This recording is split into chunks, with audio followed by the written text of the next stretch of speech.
Friends, డాగ్స్ని లేదా మీ పెట్స్ని యూట్యూబ్లో అమ్మాలంటే మా ఛానల్ వాట్సాప్ నెంబర్కి వీడియో పంపించండి. అలాగే మన ఛానల్ని ఇంకా సబ్స్క్రైబ్ చేయకపోతే వెంటనే సబ్స్క్రైబ్ చేసి పక్కనే ఉన్న బెల్ ఐకాన్ని యాక్టివేట్ చేయండి. Friends, let's start the video. Hi friends, welcome to our channel. ఈరోజు మీకోసం టాప్ క్వాలిటీ షిజు పప్పీస్ అనేవి అమ్మకానికైతే తీసుకురావటం జరిగింది. మేల్ అండ్ ఫిమేల్ ఆల్బన్నవి. అంతేకాకుండా ఈ పప్పీస్ వచ్చేసి చాలా యాక్టివ్గా ఉంటాయి. ఎటువంటి హెల్త్ ప్రాబ్లమ్స్ అనేవి ఏమీ లేవు.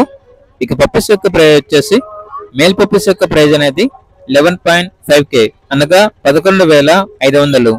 ఫీమేల్ పప్పీస్ యొక్క ప్రైస్ వచ్చేసి 9K అనగా 9,000. వీళ్ళ దగ్గర వచ్చేసి సంవత్సరంలో 365 రోజులు షిజు puppies, German shepherd, husky, doberman, Great Dane, rottweiler, golden retriever, toy poodle, pomeranian, అంతేకాకుండా అన్ని రకాల బ్రీడ్స్ అనేవి రీజనబుల్ ప్రైస్ కి అమ్మకానికి అయితే ఉంటాయి. ట్రాన్స్పోర్టేషన్ మేజర్ సిటీస్ అన్నిటికీ ట్రాన్స్పోర్ట్ చేస్తారు. ఇక పప్పీస్ కావాలన్న వారు ఈ వీడియో కింద టైటిల్లో ఓనర్ నెంబర్ అనేది డిస్ప్లే చేయడం జరిగింది. ఓనర్ కి కాల్ చేయండి. అలాగే ఛానల్ ని ఇంతవరకు సబ్స్క్రైబ్ చేయకపోతే సబ్స్క్రైబ్ చేయండి. Thank you. By by.